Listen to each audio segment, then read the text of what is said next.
It's Natalie.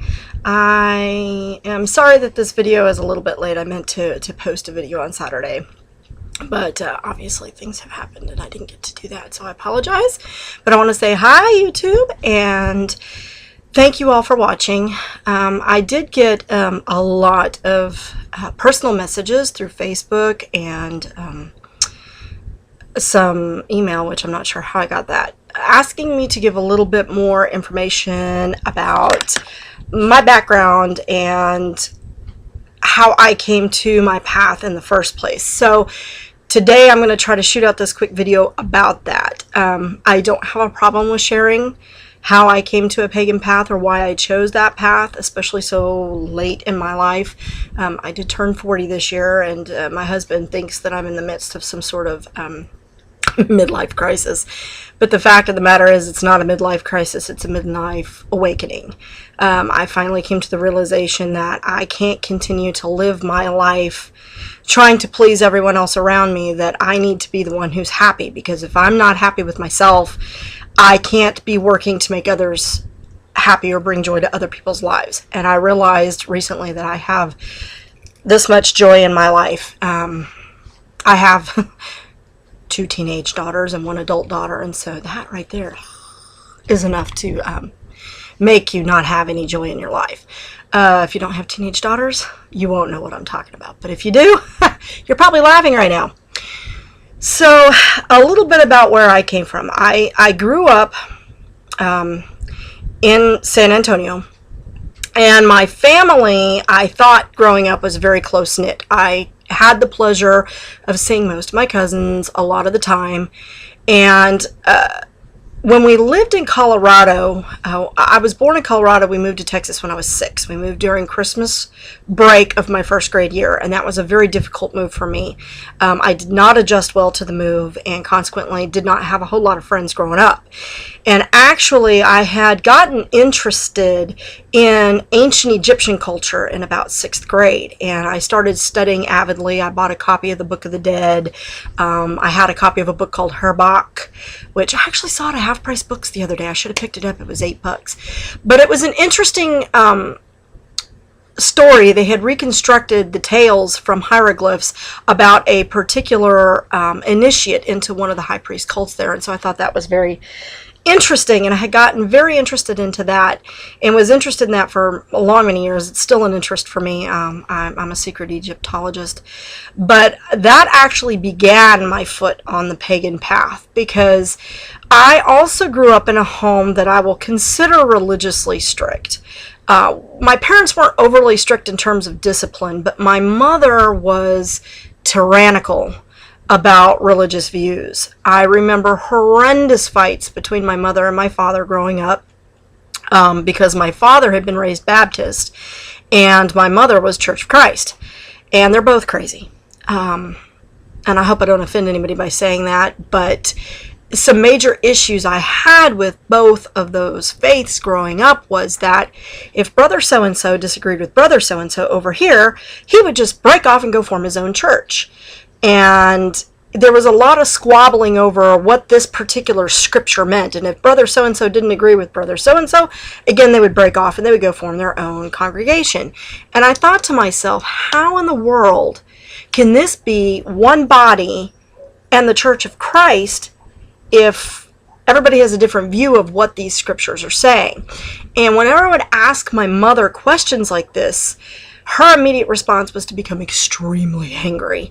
And I remember one time her hand going up, and I don't remember anything after that, to be honest with you, for a while. So, you know, when she would come across a question, and I was asking in all sincerity because I truly wanted to know, how can you buy into something if you don't have answers to your questions about it? And it's not wrong to question a belief, but in my mother's view it was. And we had to attend church services. We actually had church services in our home for many years because they did not have a church building. That in and of itself was a nightmare, because all of those good Christian kids were coming into my room and taking my stuff, but that's a whole other issue. So when I got older and I started college, I started exploring other faiths without my mother knowing. my best friend was Catholic, and I was very drawn to the Catholic faith because she wanted to go to church. And that to me was a huge thing. I'm like, you want to go to church? You're going to church without your parents? So I convinced my husband, who I was dating at the time, who is Catholic, to take me to Mass because I wanted to see what this was about.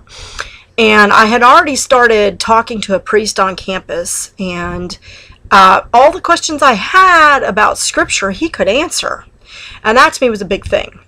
And I loved how they saw the importance of Mary because she was very diminished in my household. My parents didn't recognize any kind of respect or veneration for Mary at all, even though, she's supposed to be the woman for all time, picked out of all of us to be the vessel of God.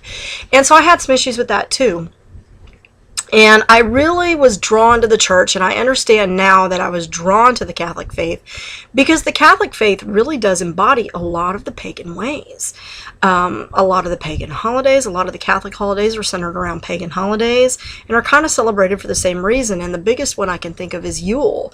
In the pagan faith, Yule is the rebirth of the god, and that's exactly what they're celebrating. And as I started studying more on the pagan path, I started realizing how many of the pagan ideals were taken by Christianity. And therefore, that kind of made me think, well, that means there's something underlying there that's older than Christianity. So how can Christianity be the only way? And I really had a problem with the lack of balance in Christianity, even in the Catholic Church, because how can you have a god without a goddess? How can you have life without the female? If God made us in his image and he made us male and female, then how can there be just a God? And that was a serious issue that I had. It's kind of like the chicken, which came first, the chicken and the egg? Women are the vessel through which all life comes, so how can you have a God if there's not a goddess as well? And I really appreciated the fact that in paganism you see an equality of balance. They're not the same, but they're not unequal. They are complementary, and that is something that I have always felt was lacking in any of the religions that I've explored. And I've looked into all of them, Hinduism and Buddhism, and I see good things in almost all of them. But they're borrowed heavily from older religions and older faiths, and so that is what really got me going on a pagan path. I started trying to learn a little bit more through exploration on the internet and being a researcher. I'm a PhD student, and so I'm a researcher.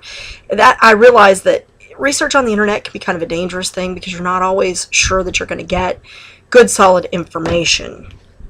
Well, let me go back a little bit because I digressed, and I apologize. When I got into college, I started looking more into other religions, and I was very drawn to the Catholic Church. And unbeknownst to my mother, I had already started taking classes to convert to the Catholic faith when I met my husband. Now, my husband was raised Catholic and actually now is not practicing anything. He has a true disdain for the hypocrisy that he sees in all organized religion of any type. And but his Catholic upbringing is very deep, and so when I began on Pagan Path, he wasn't very open to that either. Although he is coming around, at least to allowing me to practice without persecution, which is nice, because you should never be persecuted, especially by those that you love. If they love you, they should accept you, whether they agree with your beliefs or not. That being said, I lived 20 years as a Catholic. I raised my children as Catholic, although none of the three are really practicing either. And I was upset about that at first because I still had it deeply ingrained in my brain that, anything other than Christianity is evil, evil, evil. And it's not. That it's okay. You don't have to accept something that's your heart's not in. Now, they are more Christian. They're kind of confused by my sudden switch, but I understand, and I'm willing to answer their questions. They just haven't asked me any, and I don't want to come forth with anything without their asking me because I don't know exactly what their questions are. I just can tell that they're not sure why I'm making a switch so late in my life either. But it's not really a switch at all. It's what's always in my heart. I'm just now full of the courage that I've always needed to actually follow what I believe instead of trying to live up to what my mother-in-law wanted, to what my husband thought was right, to what I kind of believed was right because I was raised that way and I was scared to really start looking at anything else. And so that's a little bit about my background in terms of that. Recently, I reconnected with my cousin who I absolutely adore. She's always been in my heart. I've always wondered how she was doing and wanted to reconnect with her. She was someone I admired when I was very young. And she is one of those people that is full of that courage. She will live her life and doesn't care what you think.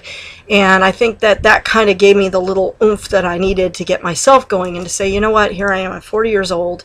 I've lived all my life to try to please other people, and now I'm living my life for me and what I believe, and this is how it's going to be, and if you don't like it, there's the door. Don't let it hit you where the goddess split you, so to speak. So she was an excellent source for good, reliable information, which brings me back to the point about the internet. You know, some of what you see a lot of conflicting information, and she led me to a lot of great sources. And in my future videos, I plan on kind of sharing what I'm learning from various different sources that she's led me to, that I found myself, and kind of giving you a little Natalie's perspective mini review of what I've read and what I gained from that, and why I think it may be a good source or not a good source. So I hope that gives you guys a little more information. I'm sorry if it was a little bit rambling and rushed. I didn't have a script, obviously. I don't script out what I do. And I have to be to work at 9. So I appreciate it very much, and I look forward to communicating with you through other videos. Thanks, and have a great day. Blessed be.